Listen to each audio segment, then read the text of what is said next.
शुक्लां भरधरं विष्णुं शशिवर्णं चतुर्भुजं प्रसन्नवदनं ध्यायेत् सर्वविघ्नोपशान्तये शान्ताकारं भुजगशयनं पद्मनाभं सुरेशं विश्वाकारं गगनसदृशं मेघवर्णं शुभांगं लक्ष्मीकान्तं कमलनयनं योगिहृद्यानगम्यं वन्दे विष्णुं भवभयहरं सर्वलोकैकनाथं गुरुब्रह्मा गुरुविष्णु गुरुदेवो महेश्वर गुरुः साक्षात् परब्रह्म तस्मै श्रीगुरुवे नमः। गुरुवे सर्वलोकानां विषजे भवरोगिणां निधये सर्वविद्यानां श्रीगुरुदक्षिणामूर्तये नमः। अगजाननं पद्मार्कं गजाननं महर्निशम् अनेकदन्तं भक्तानाम् एकदन्तमुपास्महे। गजाननं भूतगणाधिपसेवितं कपित्तजम्बोबलसारभक्षितम् उमासुतं शोकविनाशकारणं नमामि विघ्नेश्वरपादपङ्कजं। नीलाञ्जनसमाभासं रविपुत्रं यमाग्रजं छायामार्ताण्डसम्भूतं तं नमामि शनैश्चरं। मनोजगं मारुततुल्यवेगं जितेन्द्रियबुद्धिमतां वारिष्ठां वातात्मजं वानरयूतमुख्यं ಶ್ರೀರಾಮದೂತಂ ಶಿರಸ್ಸಾನ್ನಮಾಮಿ. ಇವತ್ತಿನ ದಿವಸ ಎಲ್ಲ ವೀಕ್ಷಕ ಬಾಂಧವರಿಗೆ ಪರಿಪೂರ್ಣವಾದ ಸ್ವಾಗತ. ಶನೈಶ್ಚರನ ಸಂತೃಪ್ತಿಪೂರ್ವಕವಾಗಿರ್ತಕ್ಕಂಥ ದಿನ. ಈ ಒಂದು ದಿನದಲ್ಲಿ ಶನಿವಾರ ಬಹಳ ವಿಶೇಷವಾಗಿರ್ತಕ್ಕಂಥ ದಿನ. ಶನೈಶ್ಚರ, ಶನಿ ಮತ್ತು ಈಶ್ವರನ ಸಂಬಂಧ ಇಲ್ಲವೇ ಇಲ್ಲ. ಶನೈ ಅಂದರೆ ಮೆತ್ತಗೆ, ಚರ ಅಂದರೆ ಹೊರಡವನು, ನಿಧಾನಕ್ಕೆ ಹೊರಡವನು ಶನೈಶ್ಚರನು. ರುದ್ರ ಸಂಭೂತನಾಗಿರ್ತಕ್ಕಂಥ ಪರಮೇಶ್ವರನ ಕೃಪಾಕಟಾಕ್ಷದಲ್ಲಿ ಇವತ್ತಿನ ದಿವಸ ಸಾರತತ್ವ ಹೊತ್ತಿದ್ದಾನೆ. ಆ ಸಾರತತ್ವ ಹೇಗೆ ಅಂದರೆ, ಪ್ರತಿಯೊಬ್ಬರ ಜೀವನದಲ್ಲೂ ಶನಿ ಇಲ್ಲದೆ ಜೀವನ ನಡೆಯಲ್ಲ ಅಂತ ಹೇಳುತ್ತೆ. ಕರ್ಮವಿಲ್ಲದೆ ಮನುಷ್ಯ ಹುಟ್ಟಲ್ಲ, ಕರ್ಮವಿಲ್ಲದೆ ಗಂಡು ಸಂತಾನ ಅಭಿವೃದ್ಧಿ ಆಗಲ್ಲ, ಕರ್ಮವಿಲ್ಲದೆ ಹೋಗ್ತಕ್ಕಂಥವನು ಅನಾಯಾಸ ಮೃತ್ಯುದಿಂದ ಹೋಗ್ತಕ್ಕಂಥ ಅವಕಾಶವೇ ಆಗೋಲ್ಲ. ಅದಕ್ಕೆ ಕರ್ಮದೇವತೆ ಆಗಿರ್ತಕ್ಕಂಥವನು ಹುಟ್ಟು ಸಾವಿನ ಈ ಎರಡೂ ಸಂಭ್ರಮಗಳಿಗೆ ಆಚರಣೆ ಪೂರ್ವಕವಾಗಿ ಮಾಡ್ತಕ್ಕಂಥದ್ದೇ ಆ ಶನೈಶ್ಚರನ ಕರ್ಮಾನುಸಾರ. ಶನೈಶ್ಚರನ ಒಂದು ಚೂರು ಎಲ್ಲರಿಗೂ ಏನು ಅಂದರೆ, ದೇವರಿಗಿಂತನೂ ಭಯಕ್ಕೋಸ್ಕರ ಪೂಜೆ ಮಾಡ್ತಾರೆ.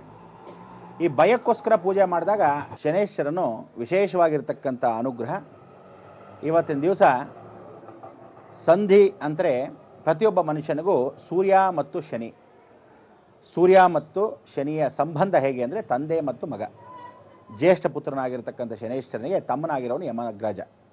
ಅದಕ್ಕೆ ಯಮಧರ್ಮರಾಜನು ಧರ್ಮವನ್ನು ಆಚರಿಸ್ತಾನೆ, ಇವನು ಕರ್ಮವನ್ನು ಆಚರಿಸ್ತಾನೆ. ಧರ್ಮ ಕರ್ಮಗಳ ಅಧಿಪತಿಯಾಗಿರ್ತಕ್ಕಂಥ ಇಬ್ಬರಿಗೂ ಅನುಗುಣವಾಗಿ ಕೊಡೋವನೇ ಸಾಕ್ಷಾತ್ ಸೂರ್ಯನಾರಾಯಣ.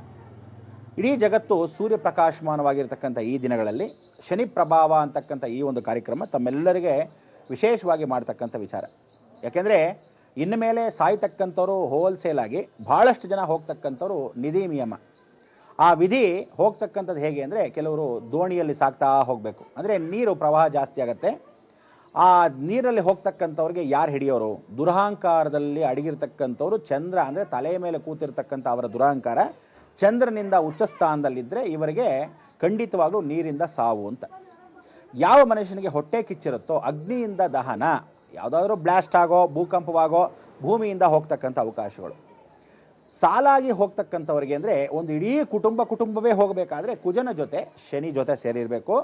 ಅಲ್ಲಿರ್ತಕ್ಕಂಥ ರವಿ ಅಂದರೆ ಆ ಸೂರ್ಯನಾರಾಯಣನ ತೇಜಸ್ಸು ವಕ್ರವಾಗಿರಬೇಕು, ಶುಕ್ರನು ಅಲ್ಲೇ ಕೂತಿರಬೇಕು. ಹೀಗೆ ಕೂತಿದ್ದಾಗ ಅವನೇನು ಮಾಡ್ತಾನೆ, ಫ್ಯಾಮ್ಲಿ ಸಮೇತವಾಗಿ ಕರ್ಕೊಂಡು ಹೋಗ್ತಾನೆ, ಬನ್ನಿ ಯಾರು ಒಬ್ಬರು ಇರೋದು ಬೇಕಾಗಿಲ್ಲ ಅಂತ. ಆದರೆ ಕರ್ಮಗಳನ್ನು ಕಳೀತಕ್ಕಂಥ ಇವನು, ಕರ್ಮವನ್ನು ಕೊಡ್ತಕ್ಕಂಥವನು ಇವನೇ. ಎಷ್ಟೋ ಜನ ಈ ಭಯ ಭೀತಿಯಿಂದ ಯಾವತ್ತು ಪೂಜೆ ಮಾಡ್ತೀರಾ, ನಿಜವಾಗ್ಲೂ ಕರ್ಮಗಳು ಕಳಿಯೋಲ್ಲ.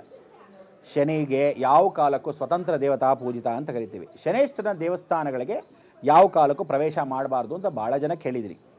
ಯಾವಾಗ ಮಾಡಬೇಕು? ಶನೈಶ್ಚರನ ದೇವಸ್ಥಾನಕ್ಕೆ ನೀವು ಹೋದರೆ ಅತಿ ಹೆಚ್ಚಿನ ಕರ್ಮಗಳನ್ನು ಕಟ್ಕೊತೀರ. ಯಾವತ್ತು ಶನಿ ದೇವಸ್ಥಾನ ಅಂದರೆ ಇಡೀ ಪ್ರಪಂಚದಲ್ಲಿ ಎಲ್ಲೂ ಇಲ್ಲ. ಕನ್ಯಾಕುಮಾರಿಯಿಂದ ಕಾಶ್ಮೀರದವರೆಗೂ ಇರತಕ್ಕಂಥ ಯಾವುದೇ ಒಂದು ದೇವಸ್ಥಾನವೋ ಶನೈಶ್ಚರನ ದೇವಸ್ಥಾನ ಯಾರು ಕಟ್ತಾನೋ ಅವನು ಕರ್ಮವನ್ನು ಬಹಳ ಚೆನ್ನಾಗಿ ಅನುಭವಿಸ್ತಾನೆ. ಆ ದೇವಸ್ಥಾನದ ಮುಖ್ಯ ಅಧಿಪತಿ ಆಗಿರ್ತಕ್ಕಂಥವನು ಏನು ಅಂದರೆ, ಯಾರು ಕಟ್ಟಿರ್ತಾರೋ ಅವರೇನು ಮಾಡ್ತಾನೆ, ನಿರ್ವಿಘ್ನಂ ಕುರುಮೇ ದೇವ ಅಂತ ವಿಘ್ನಗಳನ್ನು ಹೆಚ್ಚಾಗಿ ಯಾರು ಬಂದು ನಮಸ್ಕಾರ ಮಾಡ್ತಾರೋ ಆ ವಿಘ್ನಗಳ ಲೋಪಗಳೆಲ್ಲ ಏನಾಗುತ್ತೆ, ಯಾರು ಹೊಸದಾಗಿ ಕಟ್ಸಿರ್ತಾನೋ ಅವನ ಮನೆ ಸಂಸಾರಕ್ಕೆ ಹೋಗುತ್ತೆ. ಆದ್ದರಿಂದ ಜೀವನ ಇಡೀ ಶನೈಶ್ಚರನು ಸ್ವತಂತ್ರವಾಗಿ ಇಷ್ಟಪಡ್ತಾನೆ. ಯಾವಾಗ ಅವನಿಗೆ ಪೂಜೆ ಪುನಸ್ಕಾರಕ್ಕೆ ಹೋಗಬೇಕು ಅಂದರೆ ಶನಿ ಪ್ರದೋಷದ ದಿವಸ, ತೈಲಭ್ಯಂಜನ ಮಾಡಿಸೋ ದಿವಸ, ಅಂಥ ದಿವಸಗಳ ಮಾತ್ರ ಶನೈಶ್ಚರನ ದೇವಸ್ಥಾನಗಳಿಗೆ ಹೋಗಬೇಕು. ವಿಶೇಷವಾಗಿ ಸಂಧಿಗಳಿದ್ದಾಗ, ಅಂದರೆ ಮನುಷ್ಯನಿಗೆ ಯಾವತ್ತಾದರೂ ದೋಷಗಳಿದ್ದಾಗ ದೋಷ ಪರಿಹಾರಕ್ಕೆ ಹೋಗಬೇಕು. ನಿತ್ಯ ಶನಿವಾರ ಅವನ ದಿವಸಗಳಲ್ಲಿ ಯಾವ ಕಾಲಕ್ಕೂ ಶನೇಶ್ವರನ ದೇವಸ್ಥಾನಕ್ಕಾಗಲಿ ನವಗ್ರಹ ಪ್ರದಕ್ಷಿಣೆಗಳಾಗಲಿ ಮಾಡಬಾರ್ದು. ಶನಿ ಕರ್ಮಸ್ಥಾನಾಧಿಪತಿ, ಪಶ್ಚಿಮವನ್ನು ನೋಡ್ತಾನೆ, ವರ್ಣಸ್ಥಾನ ಜೊತೆ ಕೂತಿರ್ತಾನೆ. ಅಂದರೆ ಏನು, 24 ಗಂಟೆ ವ್ಯಯ. ಎಷ್ಟು ಸಲ ಶನೇಶ್ವರನ ದೇವಸ್ಥಾನಕ್ಕೆ ಹೋಗ್ತೀವೋ ಅಷ್ಟು ಚೆನ್ನಾಗಿ ನಿಮ್ಮ ಜೋಬುಗಳೆಲ್ಲ ಖಾಲಿ.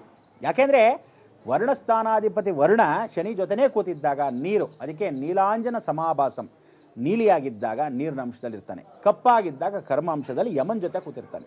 ಅದಕ್ಕೆ ಹುಟ್ಟು ಸಾವಿನ ಎರಡೂ ಅಧಿಪತಿಯಾಗಿರ್ತಕ್ಕಂಥ ಶನೇಶ್ವರನಿಗೆ ನೀವು ಭಯಭಕ್ತಿಯಿಂದ ಪೂಜೆ ಮಾಡಿದ್ರೆ ಖಂಡಿತ ಪಾಪಕರ್ಮಗಳು ಹೋಗೋದು.